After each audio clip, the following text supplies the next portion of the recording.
Good evening. I want to welcome everyone to Wednesday night Bible study, whether you're here or listening or watching remotely. I want to welcome you to our class on the Christian and finances. Before we get started, Tanya Pollard handed me this announcement. She said, we need some people to help load the car with L2L food. If anyone can help right after Wednesday night Bible study, if you can help out with that, she and everybody else would appreciate that, I'm sure. So before we get started, let's have a word of prayer. Heavenly Father, we thank you for this day. We thank you for all the blessings of life. We are such a richly blessed people, and I know sometimes we take that for granted, but help us to always remember how blessed we are and that we're just taking care of these things that you've given to us. Be with us. We study tonight that we might learn from your word to better manage our finances in accordance with your word. Be with all that teach tonight that they might do so effectively and their students might learn much. Thank you for all that you do for us. In Christ's name, amen. So just to review real quick, but I'll give you a little thing if you want to play along before the first slide of the lesson. If you want to get in your wallet or your billfold or your purse and take out a dollar bill or whatever paper money you have, that'll prepare you for what we're going to talk about in a second. And it's not to pile it up here and see how much I can count or anything. But anyway, we talked last week about wealth and Christians and could you be rich and be a Christian, and we came to the conclusion you can, but with caveats. You can't be haughty. You got to remember who gave it to you and to be a good steward of it, and the more you have, the more you should help people. We also talk about the perils of money, the love of money, the value of your soul, that your soul's not worth anything on earth that you could trade for it.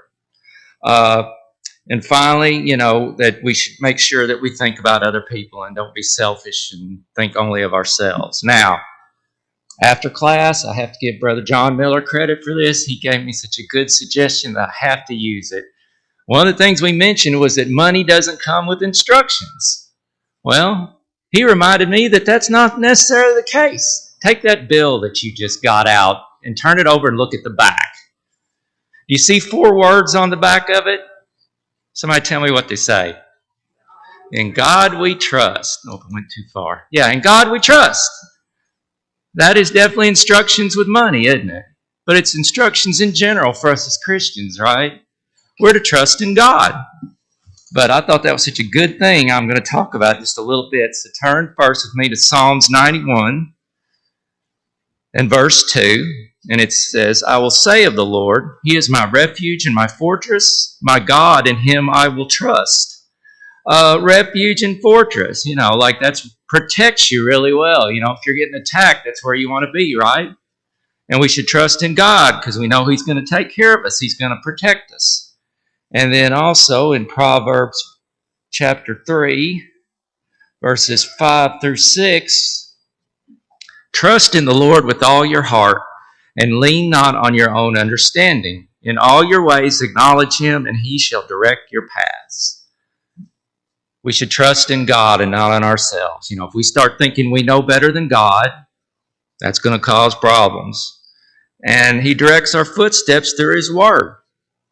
We're to study His Word, learn from it. That's some of what we're going to be talking about these next few weeks about finances, but that covers in general. We should trust in God and not in ourselves. And of course, being the nerd in me, I had to do a little research on In God We Trust on money. The first coin to have it was in 1864 when they made a 2-cent piece. I can't imagine carrying those around. I'm one of those people, I only carry pennies, so I don't get more pennies when I go to the store. They had 2-cent pieces and 3-cent pieces and all sorts of weird kinds of money. There was a brief period where the nickel didn't have it, but when they started making Jefferson nickels in 1938, they put it back on there. But the motto didn't start appearing on that paper money you're holding until 1957. And that was because in 1956 was when Congress and President Eisenhower made our national motto, In God We Trust. Now before that, does anybody know what the unofficial United States motto was before that? It's not English, by the way. E pluribus unum, out of many one. But now our official motto is that, and it's on all our money. And to be honest, I don't think about that as much as I should. But now you think when you pull out a dollar bill or a coin, take a look at that. It might remind you to make sure you keep your trust in God. All right, so last time I asked you to take a look at the parable of the prodigal son. And we were going to look at it in a way you might have never looked at it before, which was from a financial standpoint. So let's turn to Luke chapter 15.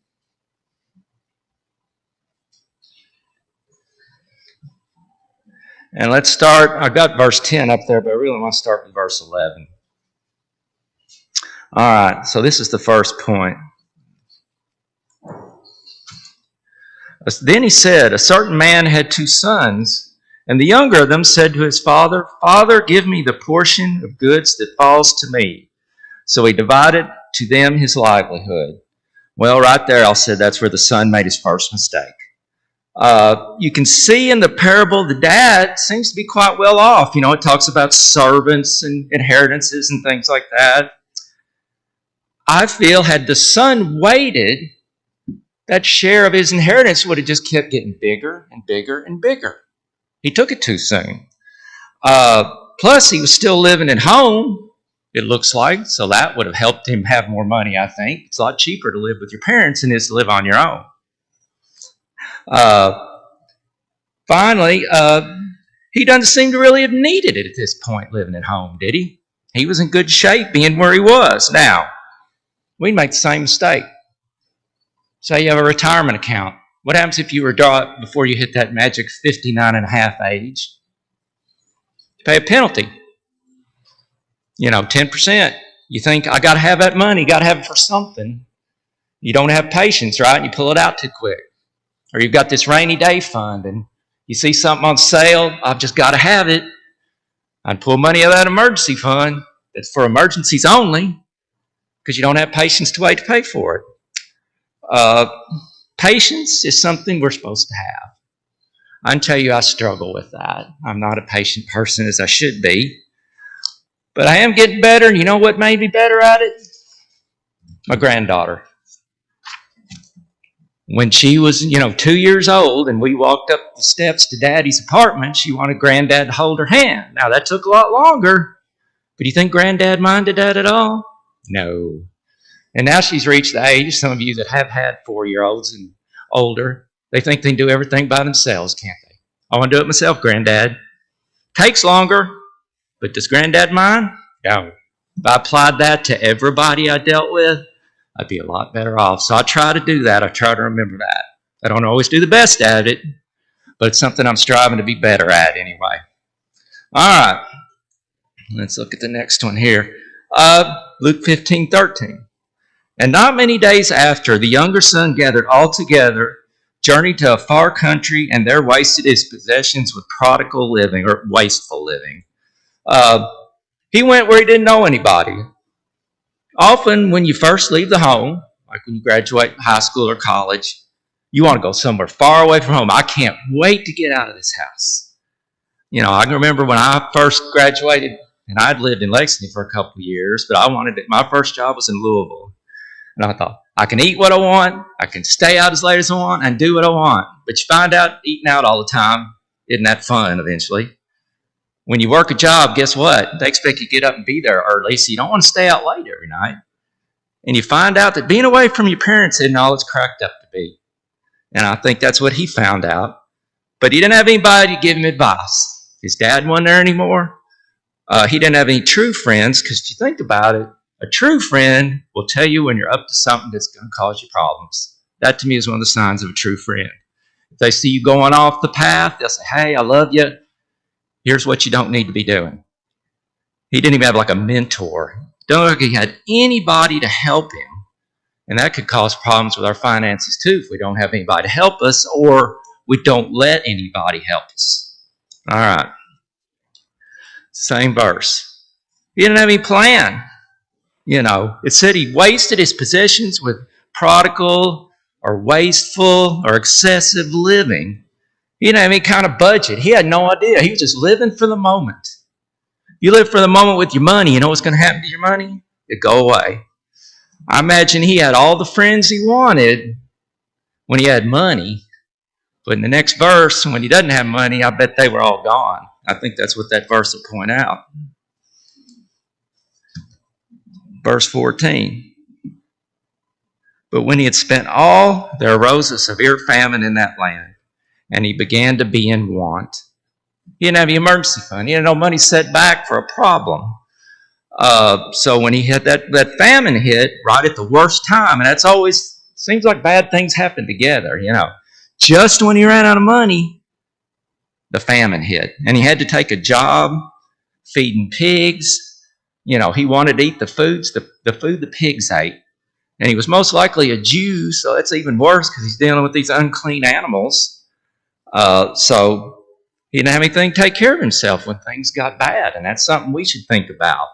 We should have a little money. And I'm going to talk a lot about this in another lesson.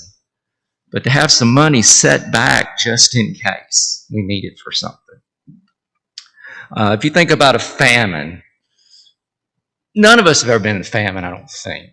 Now, if you look at the very beginning of this pandemic, and there was some times when you literally couldn't get bread, or I remember I wanted Great Northern beans really bad, so Donna could make me some ham and beans. Well, you couldn't get stuff like that the first month.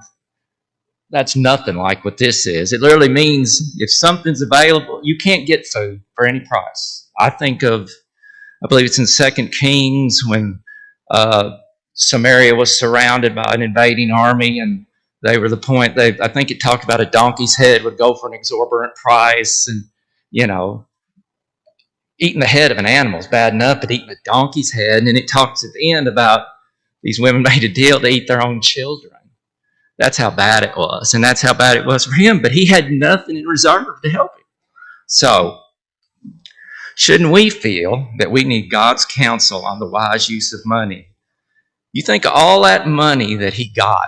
How many years do you think his daddy worked to gather up that inheritance? And it looks like to me he just went through it lickety-split.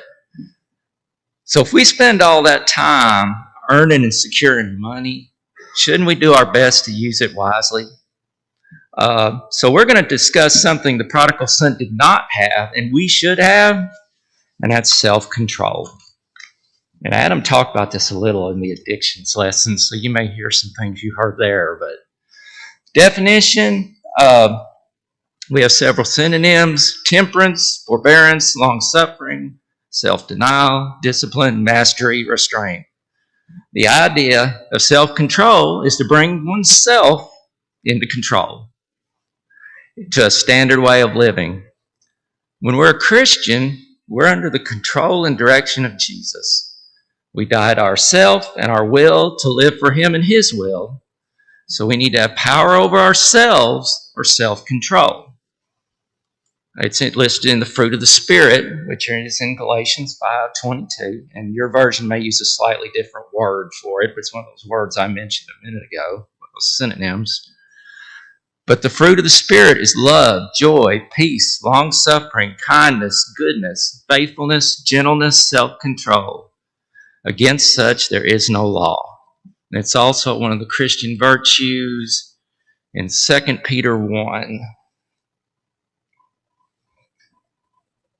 verses 4 through 8, by which have been given to us exceedingly great and precious promises, that through these you may be partakers of the divine nature, having escaped the corruption that is in the world through lust, but also for this very reason, giving all diligence, add to your faith virtue, to virtue knowledge, to knowledge self-control, to self-control perseverance, to perseverance godliness, to godliness brotherly kindness, and to brotherly kindness love. So, obviously, it's something we should have in our lives.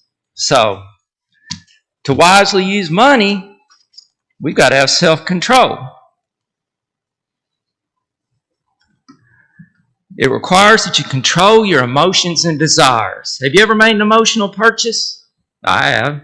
Later, I'm going to talk about that when I get to the part about, I'll just call it dumb things Stuart's done with his money. I'll talk about that later. Say you're really upset about something and you bought something thinking it'd make you feel better. Or, salesmen are good at this. They get you all emotional about something. You got to have it. Won't be there tomorrow if you don't buy it today. Your emotions get involved. We shouldn't be influenced by others in these things. And I'll apologize up front to this phrase to Nick and Michelle and Brandon and Sarah and Chris and Rebecca and Jonathan cheer that phrase, keeping up with the Joneses, right? I'm sure they cringe every time they hear that. What somebody else does with money should have no effect on what I do. Now, I heard a lady on her podcast named Rachel Cruz, and she made a real good statement that made me think. When you get ready to buy something, think about this. If nobody knew I had this, would I still buy it? If I couldn't post it on Facebook or Instagram, what I had, would you still buy it? Now, anybody know who Rachel Cruz is? If I told you her maiden name was Rachel Ramsey, would you know who it is? That's her with her proud papa right there. Now, she does a really good podcast for people of the millennial generation. You know, Dave Ramsey's my age. He's a little bit older than I am, but she does really well in talking to people of a younger generation and identifying with them. So, let's talk about some self-control and the wise use of money. If we have that, we'll have a built-in resistance to unwise spending. Again, it helps us make sound decisions, and we don't let our emotions drive our spending. Watch and compare prices before buying. Now, I remember when I was young, the internet didn't exist. The only way you comparison shop was to go from store to store to store, or I remember Yellow Pages would let your fingers do the walking. You could call all these places and find out how much stuff costs. It was kind of painful. Nowadays, it's easy. I mean, you can get on websites and find, I do this all the time. Even groceries. Is it cheaper at this grocery or that grocery? They even have apps now that'll tell you, you don't want to pay that here, you can get it here for this. So it's really easy now to compare prices and find the cheapest price on something. Pay as you go. We can use that principle as much as possible when we have self-control. You don't buy something going, I can pay for that later. I want it now. Self-control keeps you from doing that because you don't know what the future might bring. And if this last year hasn't told us that and beaten that into our heads, I don't know what will. That you never know what's going to happen. Taking care of things we have. Imagine you bought a new car and you never changed the oil in it. You never got a tune-up. You never got the tires rotated. A car wouldn't last very long. Lasts a lot longer when you follow that maintenance schedule and you take care of all them things you're supposed to. We should treat anything we buy like that. Take care of it. Make it last. I think my grandparents' stories they would tell me in the Great Depression. Use it up, wear it out, take good care of it. My granny told me stories that they'd buy feed sacks and flour sacks that had patterns built into them, and they made dresses out of flour sacks and grain sacks and feed sacks. Or if your shoes got a hole in the sole, you didn't take them to get resoled. You cut a piece of cardboard out and put it in your shoe. Everybody had a scrap pile in the back of their house. Something tore up, something they need to build something. They didn't go to the store and buy it. They made it out of the junk in their backyard. Now, I don't know if we have to go to that extreme today, but that shows you that, they made everything last as long as it could. And we should do the same thing. We should take care of what we have. Focus on needs and not wants. We really have to think about what's a want and what's a need. Most of us need a car to get around or get to a job. Do we need a brand new car? No, probably not. Do we need a nice big truck or a big nice Ferrari? That's what I always wanted. I'll tell you a story about me. When I graduated college, I bought this picture of a red Ferrari and I put it on my wall. And I said, that's what I want. I want a Ferrari. But you know what I got instead? It was better. What does Proverbs 31 say? I got the best wife a man could have. I've still got that Ferrari picture, but it's stuck in the garage on a shelf behind a bunch of stuff because I got something a lot better. I didn't need it. It was a want. And if you think about it, I'd had a hard time getting it, serviced around here, and it burned up a lot of gas, and it had been high insurance. So once I thought rationally, I realized it was just a want. Food's a need, isn't it? Do I have to have steak and lobster every night? I like steak and lobster as much as the next guy. But that's a want. That's something you can have. It's not a need. So again, you got to separate a need from a want. All right. Now, what are some of the rewards we can get from self-control with money? We won't waste money. Turn with me to Proverbs 21.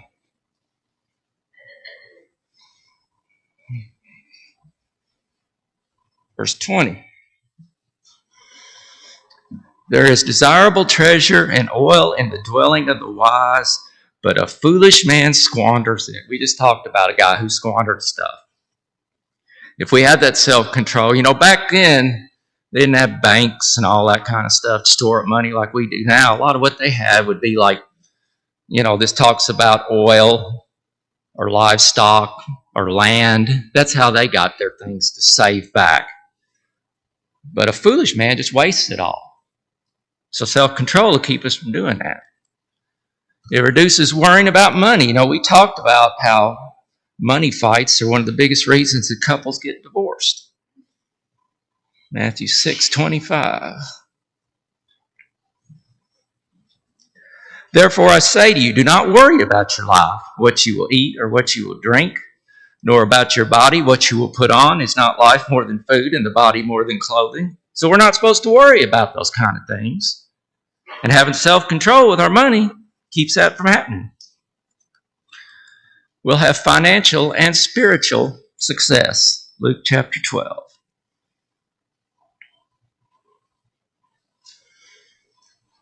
Verses 29 through 31. And do not seek what you should eat or what you should drink or have an anxious mind, for all these things the nations of the world seek after, and your Father knows that you need these things. But seek the kingdom of God, and all these things shall be added to you. So again, if you have self-control and you're not anxious and you put God first, you'll get all those things. You'll have clothing and food and drink. Now that doesn't mean you're going to live in a mansion and you're going to get steak and lobster, which I talk about a lot for some reason, for your meal, but God will take care of you. So that self-control gives you success here and ultimately spiritually if you put God first. All right. We can give a good accounting on Judgment Day. Matthew 25:21, and this is the parable of the talents about the faithful servant. His Lord said to him, well done, good and faithful servant. You are faithful over a few things. I will make you ruler over many things. Enter into the joy of your Lord. So if we're if we take good care of stuff, a good accounting in the day of judgment for what we've been blessed with to take care of, God will reward us. It brings praise and glory and praise to God. 1 Corinthians 10, verse 31. Therefore, whether you eat or drink or whatever you do, do all to the glory of God. It brings glory to God when we're wise stewards over the things we have. And finally, this is what we're going to discuss a little bit more. It'll keep us out of unwise debt. Now, I'll just bring that up later. What's unwise debt and what's wise debt, because you're going to hear different opinions on that. I don't know who you talk to. All right. I got this from one of those books I mentioned, my brother Cantrell, Successful Money Management for Christians. And it's 5 steps to wise spending. And that should be put God, His kingdom, and righteousness first. I dropped that suffix there at the end. We talked about this already in Matthew 6, but again, we're to put Him first. And if we do that, that'll help us manage money better. But seek first the kingdom of God and His righteousness, and all these things will be added to you if we put Him first. Make money our servant, not our master. If you go back a little bit in that same chapter. No man can serve 2 masters, for either he will hate the one and love the other, or else he will be loyal to the one and despise the other. You cannot serve God and mammon, or some versions say money. We talked about anything you put before God is your idol. Again, we always seem to think of idols, these little stone figures or metal figures or whatever. But our idol is anything we put before God. So, let me put that up there. Yeah. Money should be our servant. Remember that line that was said, Money makes a great servant, but a terrible master. That's what this is talking about. We got to make sure we put money as a servant to work for us and not make it our driving force that moves our lives. Plan the proper use of our money and possessions. Luke 14:28.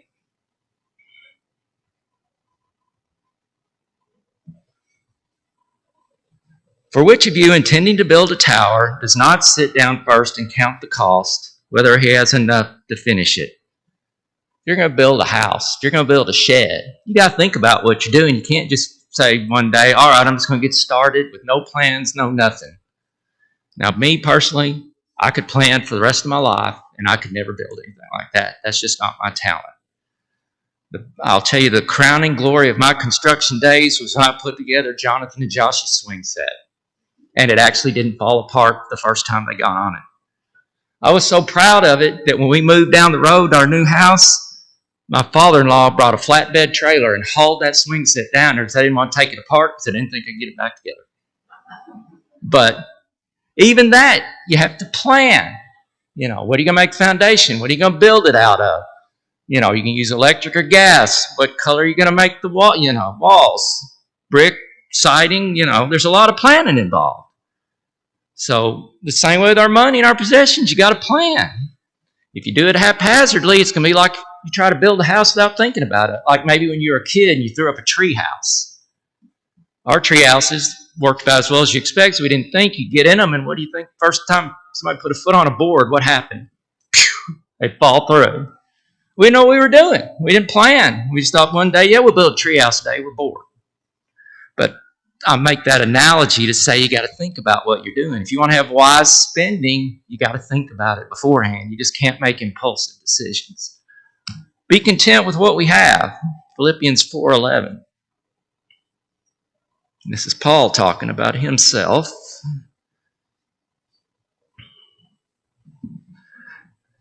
Not that I speak in regard to need, for I have learned in whatever state I am to be content. Now, it's interesting he should say this, because if we go to 2 Corinthians 11, starting with verse 23, he lists some of the things that he went through in his ministry. Are they ministers of Christ? I speak as a fool. I am more. In labors more abundant, in stripes above measure, in prisons more frequently, in deaths often. From the Jews 5 times I received 40 stripes minus 1. 3 times I was beaten with rods. Once I was stoned. 3 times I was shipwrecked. A night and a day I've been in the deep.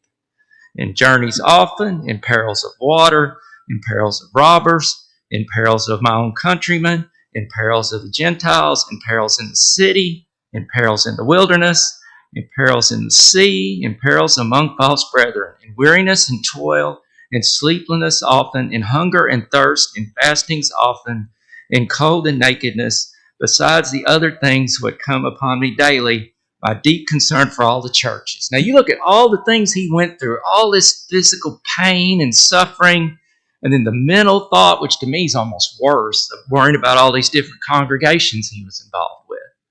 But yet he could say he was content in all situations. And that's an example for me when I start to get discontented. You look at somebody over here and you think, I sure wish I had what he had, whatever it is. And you're discontented with how wonderful a life you really have when you think about it. So again, we'll do a lot better to spending money if we're just content with what we have. And finally, get a true value of debt and its consequences. And that's what we're going to talk about next. So, what is debt? I went to get like a definition.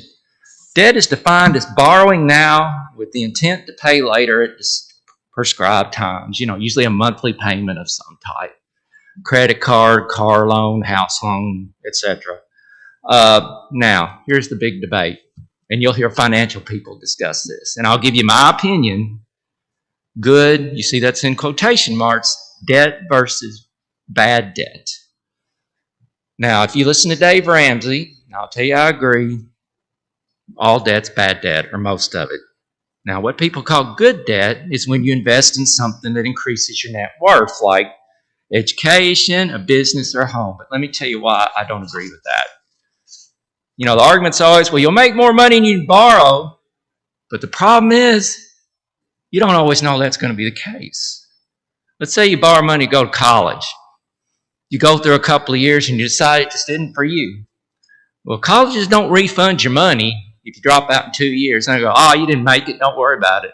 No. I know people that went for 2 years, didn't get a degree, still owe all that money. Sinking into your business. Well, that all sounds good, but let's say in February last year, you had a restaurant, you sank a big wad of money into it. And you know what happened the next month, right? Closed all the restaurants.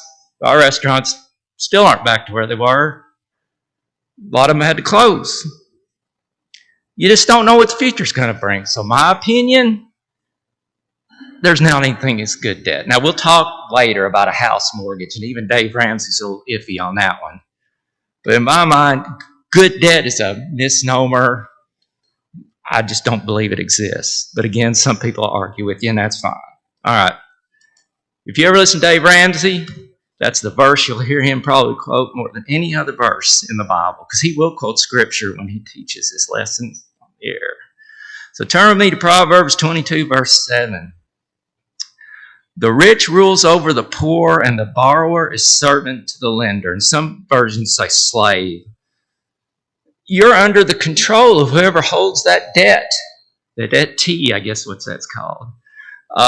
You got to make payments. You've made a deal that every month I'm going to pay this much money. So that is in effect controlling you. And I've heard it said like debt is the acid that eats away at your most powerful wealth building tool, which is your income. So what that all reminds me of is when I worked at USEC, I was around hazardous materials. And I was around them as little as possible because I didn't go out in the plant where they did the real work. I stayed in the office building and did computer stuff. But I'd still see these symbols. Now that's a symbol for corrosive material. But it always reminds me of the acid that eats away. Because if you look at that symbol that was on a corrosive something, that always makes me think of acid coming out and eating through that metal, or that really gross one on the other side eating through your hand. It gets the image across pretty good that it's something you don't want to get on you. And to me, debt's the same way. It's that acid that eats through your income. So, what causes debt? Poor money management. Hopefully when we get through with these lessons, we can all do better at this, because everybody can do better at it. Lack of discipline. We talked about self-control before. Lack of self-control says, I want it now. I got to have it now. I can't wait.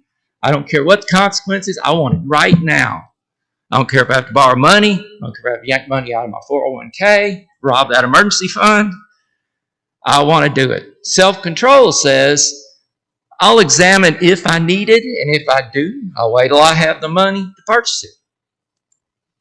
Lifestyle excesses or lifestyle creep. You want to spend more than you have. Now, we might learn this from our government, tends to do that, but we can't just print unlimited money. We've only got the money we've got. I changed a common phrase to say, you want to have filet mignon lifestyle on a bologna pocketbook. Now, I like bologna. I got bologna in the fridge right now. I've been eating on for a week, haven't I, honey? But that's the point. You can't spend more than you make unless you can print money, which we can't. That's going to cause debt. Lifestyle creep is when you get a raise and you spend all of that or more broadening your lifestyle. I'm going to upgrade my car. I'm going to get a better house. I'm going to get a brand new phone. There's nothing wrong with spending some of your raise. Just don't spend it all or more every time you get one. That's lifestyle creep. Let's see. All right. Hasty decisions. We talked about that. On emotion. And again, salespeople prey on this. I've had salespeople come up to me and say, I want to think about it. Nope, you got to buy it right now, or you can't have it. Well, I've learned now, if somebody tells you that, you say thank you and goodbye. Because they're trying to say something. Proverbs 21:5.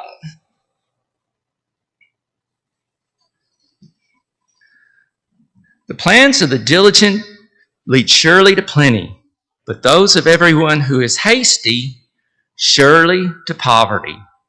So, hasty decisions lead to poverty. An improper view of money. It's my money, I work hard for it, and nobody's telling me how I'm going to spend it. Remember our discussion about being good stewards of money? God made us stewards over it. That's the attitude we could take. I talked before, my dad always taught me, if you borrow something of somebody's, you better take care of it better than if it was your own. And that's what we're doing. We're stewards, so we ought to take good care of it. And finally, unforeseen circumstances. Well, we've lived through one for a year, right?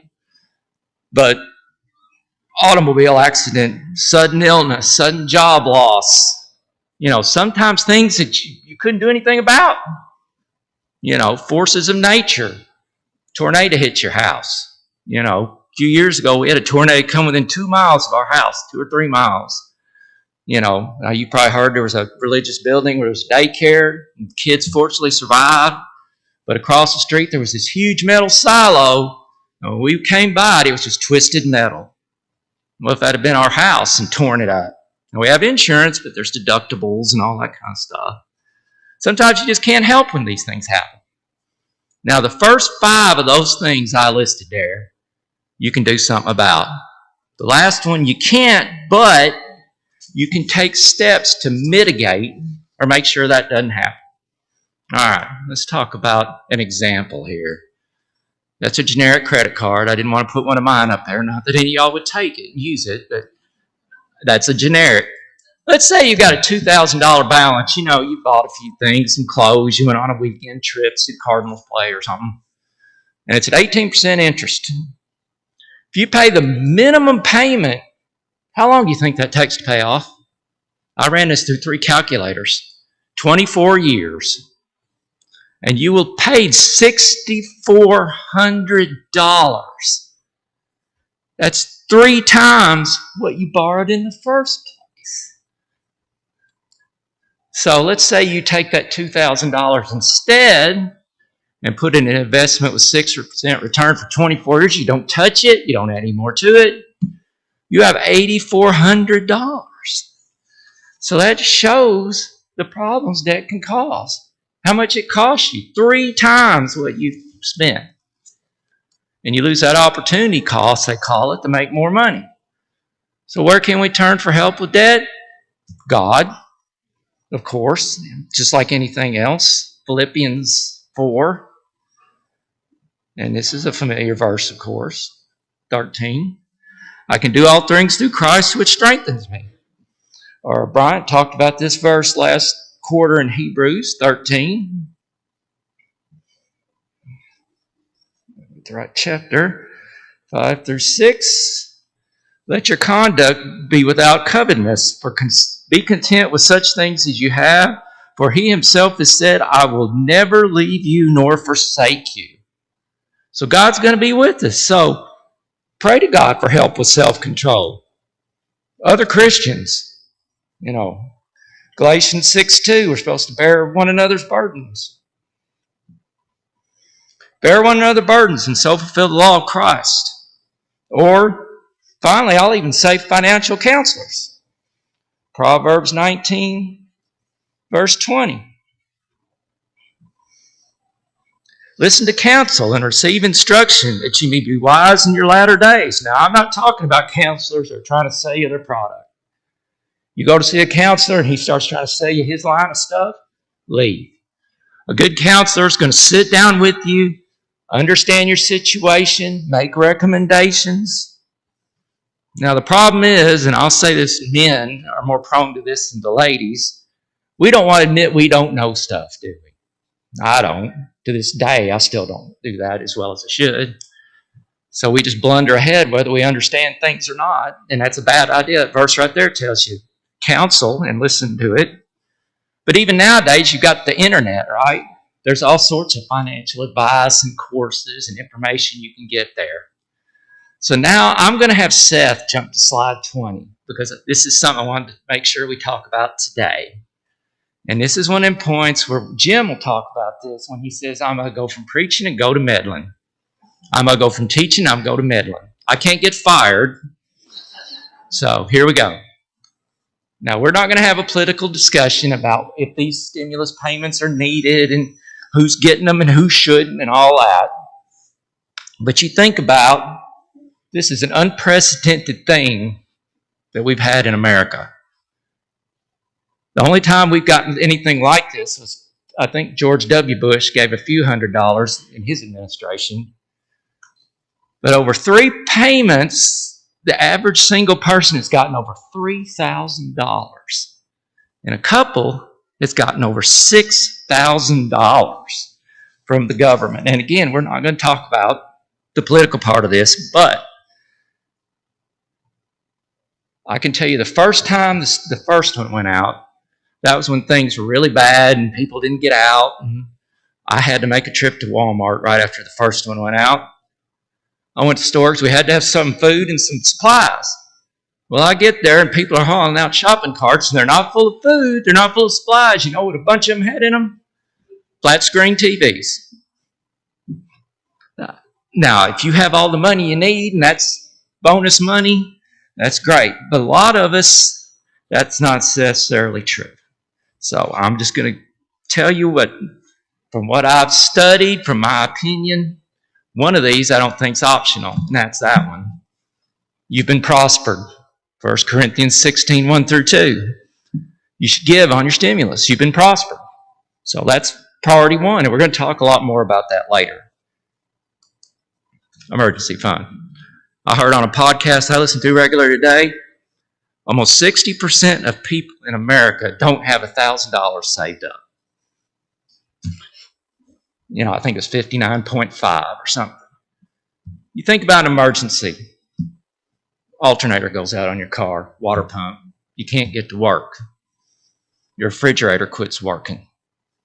You get up in the morning, your tooth's killing you, or even worse, your child gets up and says, "Mom, my tooth is killing me." Do you want to have to go borrow the money, get a credit card, or even worse, go to one of these payday lender places? I'm going to say put $1,000 in a savings account and don't touch it unless it's an emergency. Period. And finally, pay down some of that debt. Maybe you've got $1,000 credit card balance with somebody. Go pay that off. Maybe you've done one of those. Does anybody know what a no loan is? No money down, no interest, no payments for 90 days. That's a no loan, and I'm going to tell you, you should no to that always. We'll talk about it more, but what happens is if you don't pay that, when that 91st day hits, all that interest comes roaring back on top of it. So you should not do a no, but let's say you got one. Take some of that money and pay it off. I can guarantee you it'll give you a lot better peace of mind if you get these things taken care of. And it'll be less stress on you. It'll be your first step toward helping you with self-control with money. Like I said, if you're far enough in your financial life and you want to go buy that flat screen television and stimulate the economy, that's fine. But part of this was intended, too, for people that are hurting. And what I'll say is if you're one of those people that you lost your job or you're behind on your bills, then I understand why you don't want to fund an emergency fund or pay down debt. That's fine. But I'm talking about there's several of us that are probably in that situation where you could do those two things and make your life a lot less stressful. So I'll quit meddling now. And we're almost about done, so I'll stop there. But what I'm going to talk about next time is some other suggestions. And we're going to talk about Dave Ramsey's way of paying off debt. That Don and I did this, and it worked. But unfortunately, I had brought visual aids for this, but we didn't get there. So I know Adam's going to be disappointed because he really wanted to see this when I showed it to him yesterday. But we'll do it next time. So thank you for your attention and listen to me rant and rave about the other.